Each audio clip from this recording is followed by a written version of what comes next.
Hai guys, terima kasih karena bersama dengan channel Edi88 yang pastinya memberikan Anda berita-berita terkini dan info-info yang menarik. Kita teruskan berita pada hari ini.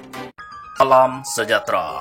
Berita hangat hari ini, isu ME63 Sabah dan Sarawak kembali dibangkitkan.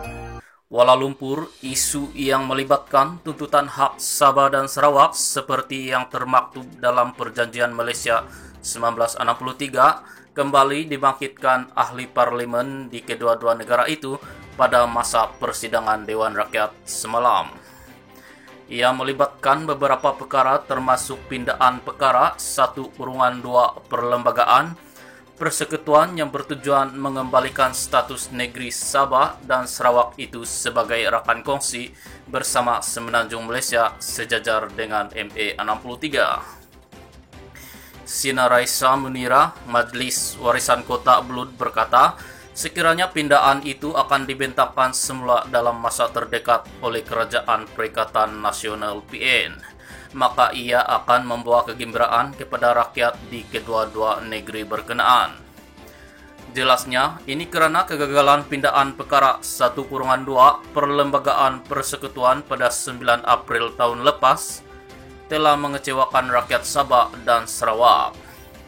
Kita berharap agar Perdana Menteri akan mempercepatkan hal ini agar jawatan kuasa khas Kabinet untuk menyimak pelaksanaan Perjanjian Malaysia 1963 bukanlah satu kerja yang sia-sia, katanya ketika membahaskan usul menjunjung kasih tita yang di-Pertuan Agong di Dewan Rakyat.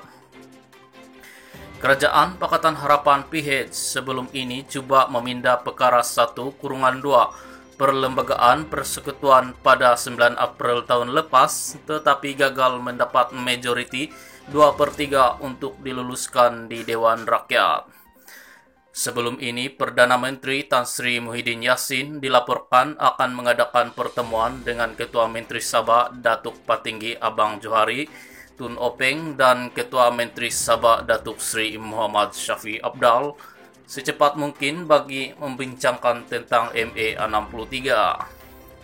Ahmad Johani Zawawi GPS Lagan berkata beliau berharap agar isu pindaan itu tidak harus dilengah-lengahkan lagi dan perlu diselesaikan dengan segera. Begitu juga semua perkara berkaitan hak dan tuntutan Sarawak melibatkan ME63 ianya hendaklah dipercepatkan supaya rakyat Sarawak mendapat kembali hak-hak mereka yang telah lama terhakis sama ada secara sengaja atau tidak sengaja, katanya.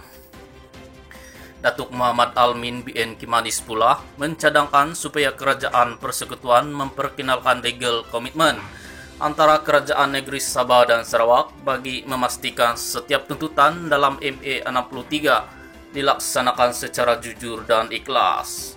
Menerusi komitmen undang-undang itu, Muhammad berkata ia perlu dinyatakan secara jelas tentang perincian dan tempo pelaksanaan tuntutan itu.